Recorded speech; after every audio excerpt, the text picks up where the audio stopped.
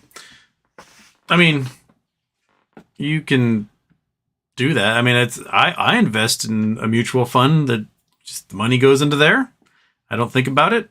You could set amount of every month because why? You hedge your bets, man. Always hedge your bets.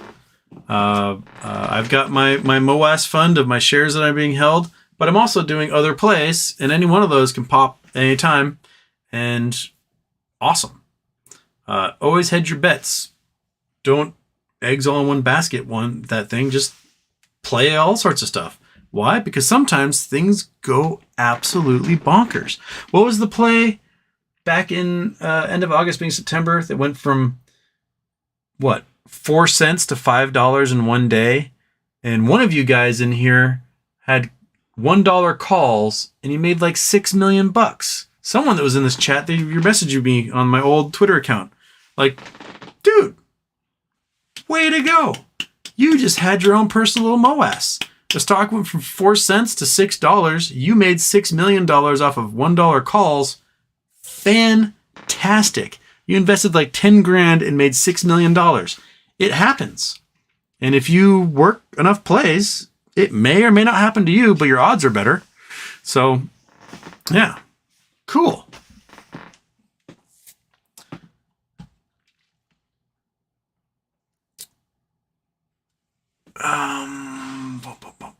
Dizzy Market. How will we know it's time to sell Acme stock?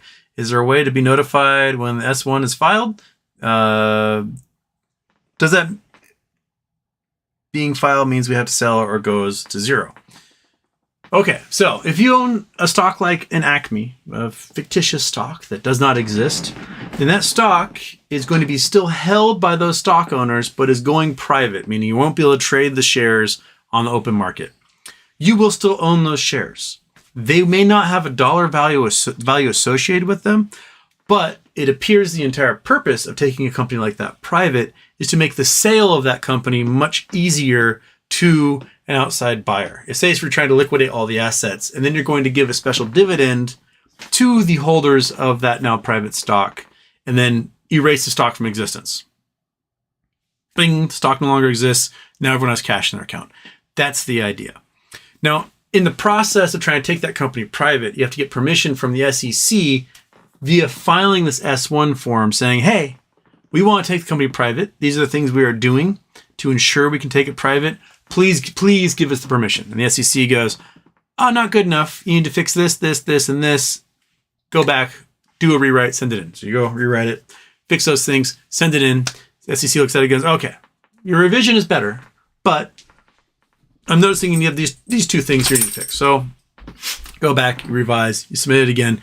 And eventually the SEC goes, okay, you've met all of our requirements. You may now go private, Acme. And when they say that, there's a date that is set supposedly 15 days after it's approved, where there's a window for everyone to close all their short positions and rectify if they want to own a company that's going to go private or not. And then those 15 days, that's when all the action is going to happen. And then after 15 days, anyone who's holding that stock now has a private stock that they won't be able to sell on the market. You might be able to sell through very, very tough means if you write some sort of private contract and get this thing to transfer. And it'll be a pain in the ass. Only like big cajillionaires can figure out how to do that stuff. But that 15-day window between when the S1 is approved and when they finally go private is going to be a circus, because you cannot have short shares. Not only can you not have short shares, the brokerage cannot let short shares happen. So if you get through 10, 11, 12, 13 days, and we're a weekend away from everything going private, and you've got a T+2 settlement agreement for clearing, the brokerage may, on a couple days before, just go, all right, these guys aren't doing their job. We have to start selling everything they own in order to close these positions, because we can't have any synthetics on our books, because it's going to ruin the portfolios of our clients who think they have shares and they don't. So we're going to force close on everything. And that's my guess is that if people drag their feet during a 15-day window before privatization, is that in those last couple of days, you're going to see the brokerages just liquidating these hedge funds and just deleting everything they own, just dumping stuff on the market, and then figuring out what price it will take to get rid of those synthetic shares. And that is when we'll see perhaps just astronomical prices. So if your hypothetical Acme company was going to say potentially have a special cash dividend in the range of $30 to $60, maybe more, maybe less, but a likelihood somewhere in that range. If they sell off all their assets and distribute a special dividend to everybody, it'll be in the, not so insignificant range of $30 to $60.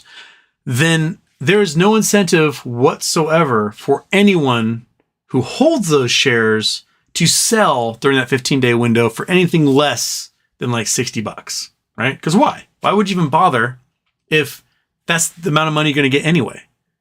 And it's probably going to be tax-free, right? So you may as well hold. And if the price goes absolutely just bonkers, and you're like, I got still a couple of days to wait, why would I sell now? And it goes even more bonkers. You're like, yeah, there's still 3 days. I got some time. There's no incentive whatsoever until finally the price at a point you're like, you know what? I don't need the $60. I can go with the $1,114 they're offering right now and sold. Cool. I'm going to a private island for a while. And it's done. So that's how you know Dizzy Market. If Acme were to ever go private, that's how you would know when it's time to sell.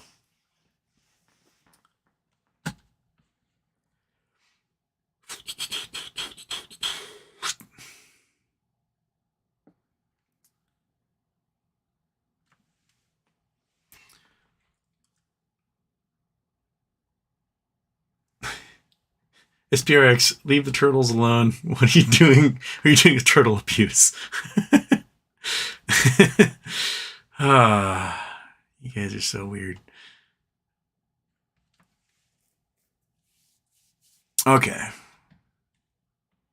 I thought Liz didn't qualify because she couldn't outlast the cabbage. You guys ever look at the live stream of the cabbage? It got like 70 million views. This dude just put, was it cabbage or was it like iceberg lettuce or something put up there, and it was going to see which would last longer, the ball of greens or Liz Truss, and the ball of greens won.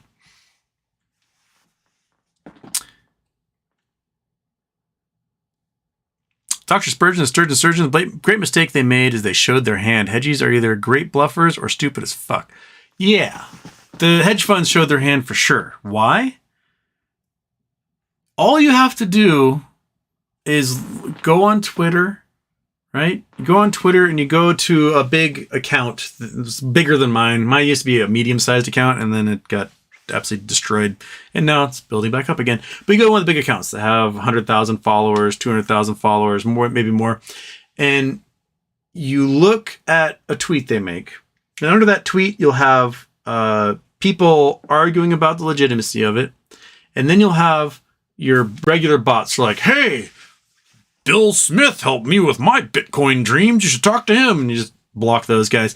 But then there'll be these really, really angry accounts under it that are like, you're such a liar. You guys are a bunch of fools and idiots. And you can just take that account and you can go to botsentinel.com, put it in there, and it'll show like, oh, this is a 78% problematic account. Why? Because they're coming from an IP address with, I don't know, 100,000 other accounts, or they're coming through a VPN known for producing bots, or they're sharing a bunch of other accounts that have been labeled as bots and problematic accounts. And you can see exactly who is responsible for trying to spread this FUD. And why would you spend a bunch of money on a bunch of bot accounts to specifically target these big accounts and try to spread FUD unless the people who had those accounts talking about this financial stuff were correct? Right? What would be the benefit of trying to destroy these retail investors, their hopes and dreams, if they're wrong. You wouldn't spend that time doing it. You would just smoke your cigars and laugh. But what you have is you've got 60% of hedge funds are in the red. Last year, 52% of hedge funds were in the red. The year before that, almost no hedge funds were in the red. So we are destroying these hedge funds because their entire business model, the entire model that they use to trade, hasn't changed for 30 years. They take a stock and they destroy that stock. They sell shares, they sell them naked, they borrow them and sell them, they flood the market with those shares, they drive the price down.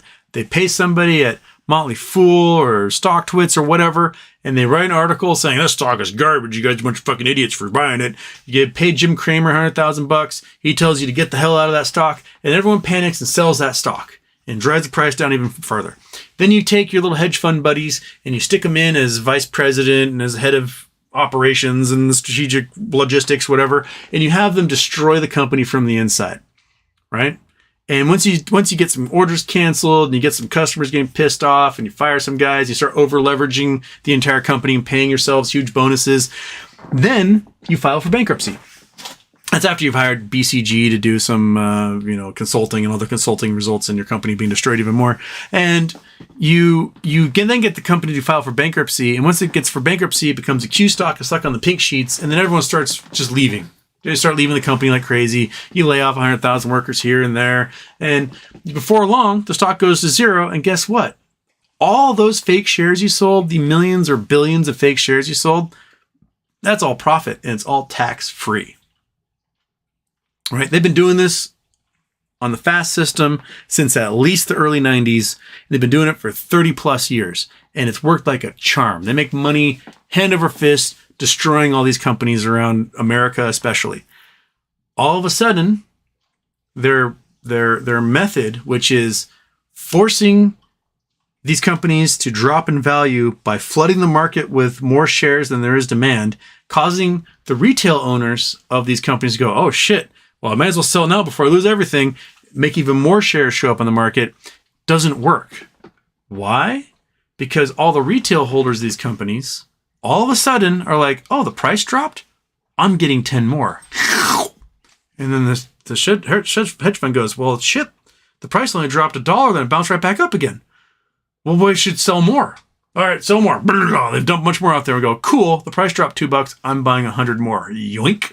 And the price goes right back up to where it was. Now what's happened is the guarantee that they had before of flooding the market with just way too many shares that anyone can handle above demand is broken. So now all of those shares they made are no longer this like free money machine they had where they just print money all day long and make it rain. They go to Scores Club and hang out with Cardi B or whatever. Now those are liabilities because they're shorting at $25 and the price is now $28. And they go, oh, fart. I'm in the hole, 25%. Okay. So we're going to have to sell some more shares here to keep the price. We're going to $30, right? So we're going to print some more. Sell. But then the price is all of a sudden is $45. Oh no. I now have $100 million in liabilities. This sucks. Okay. What we're going to have to do is we're going to have to print a whole bunch of shares and sell those. So they print a whole bunch and the price is now at $100. And they're like, oh my God. Oh, I am now $1 billion in the hole. Okay. What we're going to have to do is we're going to have to print even more shares and try to drive the price down. Oh no, we just hit January 27th. The price just spiked at $480 a share. I am now $20 billion in the hole, which is going to trigger margin calls across the entire board. Time to call my buddies, all these other hedge funds and market managers and see what we can do. And boom, we had to stop trading. Just don't let people buy anymore. Close only positions. And so the FOMO that's happening and the buy pressure happening goes blah, blah, blah, blah, blah, blah, and the price drops. And you go, oh my God, thank you so much. Okay, I need to call 0.72 and I need to call Citadel and we need to figure out how to bail out my hedge fund because they're my buddies, they're my guys, and they're going to give me $2 billion. Whew. All right. I survived. Okay. All right, everything's good. Stock price down to $40. We're okay. Wait, what do you mean everyone's buying all that stock again? That's not, no. And then all of a sudden, 4 weeks later, it's back up to 350. Oh, the quarter report just came in. I'm down 48% on my entire portfolio. All of my billionaire investors in my hedge fund are leaving. And a year later, you are now liquidating your hedge fund. That is how it works, man. And if those hedge funds weren't disappearing and weren't posting huge losses, absolutely just monumental, we're talking tens of billions of dollars in a matter of a couple of quarters, then why would they be spending money trying to convince us that what we're doing is the wrong thing, that we're idiots? You're the ones who just lost like 40% of your portfolio in one quarter, and I'm the idiot? No. Close your positions. Oh, you can't close your positions because you don't have that much money. So you're going to spend $100,000 here, $200,000 there. You're going to have a couple more articles written up on Seeking Alpha and Motley Fool and whatever. And you're going to buy a couple of bot programs and have some interns just argue with people on Reddit because it's cheaper. It's cheaper than spending $1 trillion to close your positions. So that's why you devote yourself to a propaganda warfare that's kind of garbage than you do on like actually closing your positions, because you can't afford that, man. You cannot afford to actually do your responsibility. So it's cheaper to make a propaganda program and hope it divides and conquers. Like we talked about a little bit earlier. Just hope it kind of creates a rift in this group of people that are like, I can buy and hold. And the thing is that most people who are buying and holding is that they aren't spending more than they can afford. They're learning like, oh, I can't mortgage my house and buy this stock. I don't need that many. All I need is a few here and there. And if I got some extra vacation money, I'll put it over here, whatever. Like I'll buy a stock a week or whatever. And they slowly accumulate. And so their lifestyle isn't changing. They're still eating their ramen noodles. They're still going to work. They're still going whatever. But yeah, they're dreaming. They're like, oh, what would I do if this sucker all of a sudden went to $1,000, $10,000 a share, whatever? I could afford to do these things. I could help my family here. I could buy that house. I could pay off this loan. Yeah, they're fantasizing about that stuff. Why? Because what else are you going to do with your time? All we do is we sit and wait. Buying and holding is sitting and waiting. And there's some of us who make silly little 2-hour-long live shows a few times a week, and we sit and wait and we commiserate with each other while we sit and wait for all of this, right? That's what we do. So, trying to pretend like the sitting and waiting part is where we're a bunch of fools. What else do you do when you put your money into your mutual fund, right? You're gonna put money into your 401k for 40 years? You're sitting and waiting, my man. That's all you're doing. Why? Because you hope at the end of the 40 years of putting your couple $100 a week or whatever into your 401k, that at the end you can quit your job and have a heart attack in your mobile home in Florida, right? You're saving for the day you don't have to work anymore. Well, that's all we're doing. That's it. So where's the difference? There's none. There's none, my man. Not a single difference between buying and holding and dropping money into a mutual fund all day long. The goal is the same. You hold, you wait, and in the end, you quit your job and do what you want to do. So it's the same thing. Same exact damn thing. That's all there is.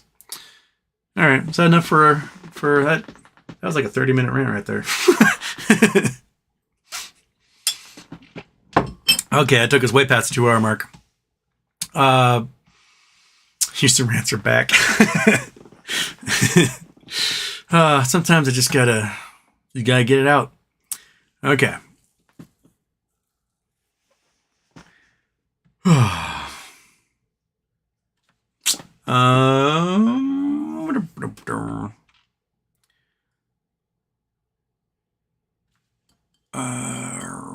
Around $75 at the roulette table. Fantastic.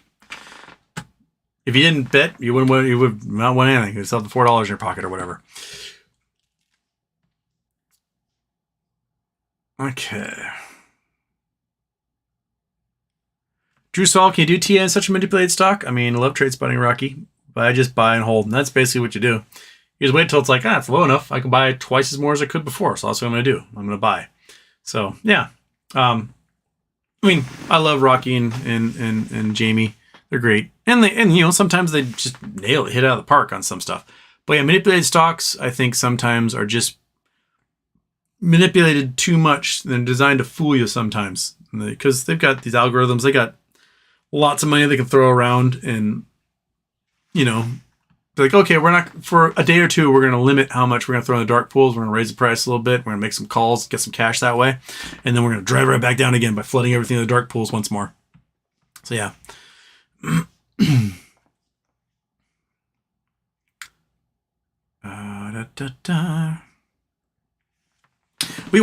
morning. Just joined in straight from the beginning, just like Vizzy said.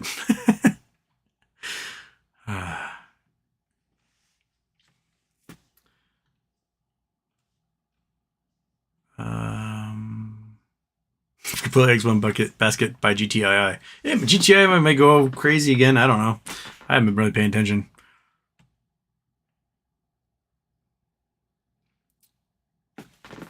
Okay.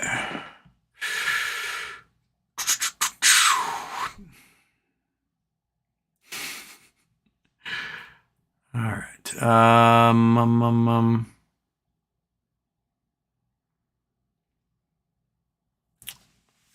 Dr. Evil, honest question, not FUD.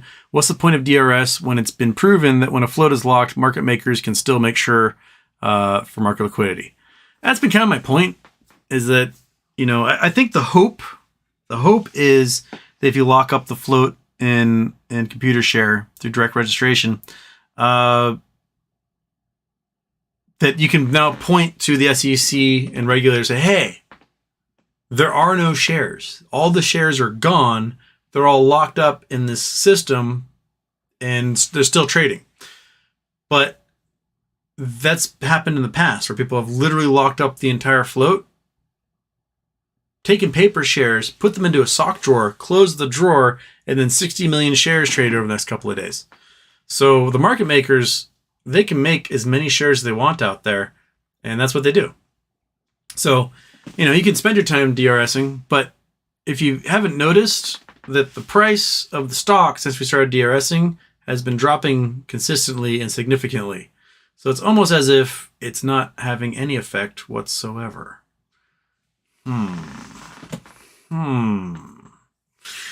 Yeah.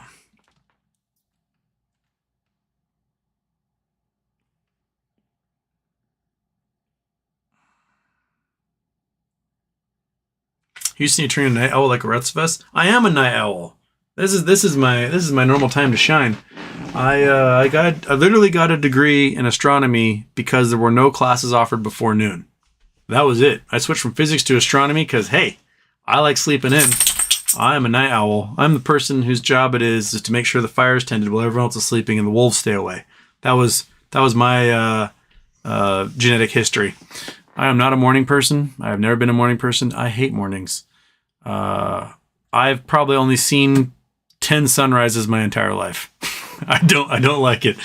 If I'm more likely to see a sunrise by staying up all night than I am by waking up early. I will wake up early to catch an airplane or to go skiing, and that's about it. Right, Monkey? She's been trained to be a night owl dog as well. She loves sleeping in. She loves it. Right, buddy?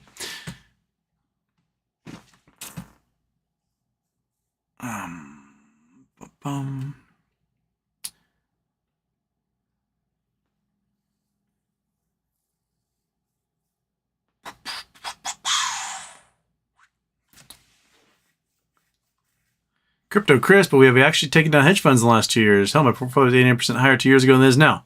It's in a lull. That's for sure. It is in a lull right now. But, everyone's portfolios all across the board are lower than everything else. The BlackRock's portfolios are lower. Vanguard's portfolios are lower. Everyone's portfolios are lower.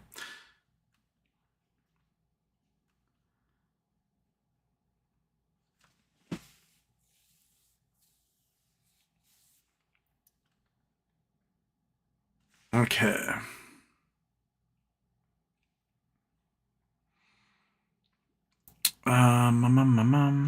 Dr. Evil, that's where I'm confused. There was a guy who owned an entire float, but still the company was being shorted.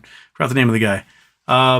Let's see, it was Euro Market, Euro Money, sock drawer float, 60 million shares.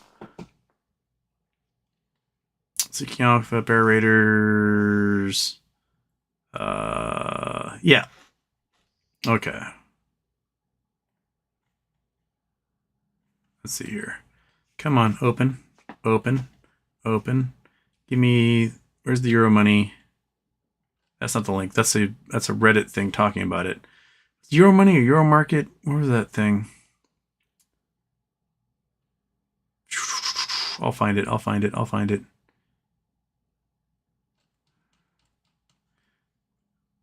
gonna put entire float, maybe. Euro money? Euro money. Naked shorting, curious incident. There it is. It was Euro money. Okay. Bam. Bam. You can give me some sort of terrible, yeah, whatever.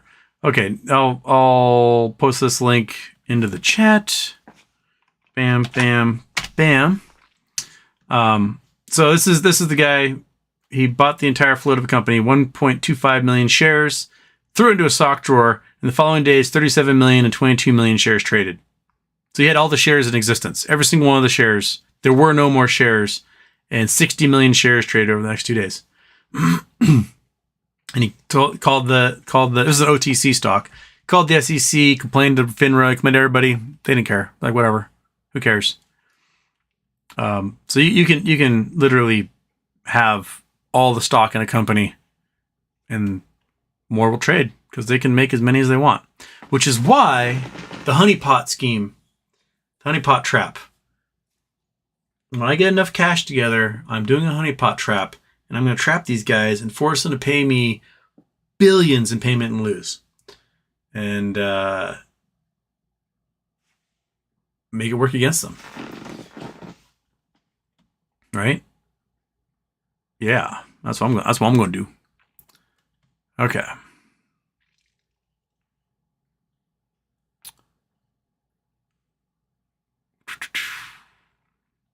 All right.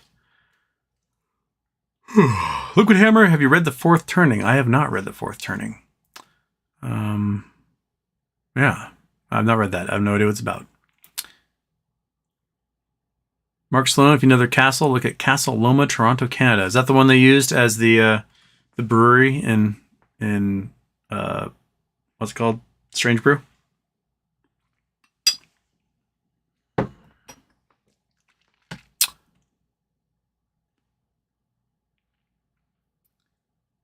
Brian Collins, well, my significant other and I went to Flagstaff last month. We also hiked the Lava River Cave. I grabbed some small sample for your P.O. box. Your Blue Ridge Reservoir sandstone rock was left behind on accident. Oh, no! That's okay. It gives you an excuse to go back and have another vacation. Yeah. Okay. My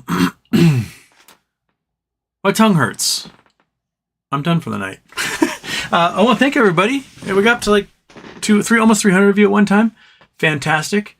I'll see you guys on Friday at some point. I have no idea if it'll be daytime or nighttime at this point. Thanks for stopping by. Thank you for Rex getting me all pissed off and going on a rant. Awesome. And have a great night. I love it. You folks are wonderful. We've curated just a fantastic audience. We're at like $1,500 for the Charity Tuesday. So if you missed Charity Tuesday, go back to the channel page, click on Charity Tuesday, watch that show, donate. Money all goes to the National Organization for Rare Diseases. One of our viewers' daughter just recently got diagnosed with a pretty gnarly rare disease, so might as well raise some money to help the research for cures and treatments for these rare diseases, because oftentimes they're overlooked because they're rare. So thanks, everybody. Have a great night. Monkey Butt, you want to say goodbye? Yeah, want to come here and say goodbye? Oh, yeah, gotta stretch it out first. There you go. All right, get up here. Come on. There we go. Yeah. Oh, give everybody a smile. Yeah, give everybody a smile. Look at the camera. Over there. Right there. Yeah. Everybody see your pretty eyes. Okay. All right, everybody. Have a good night.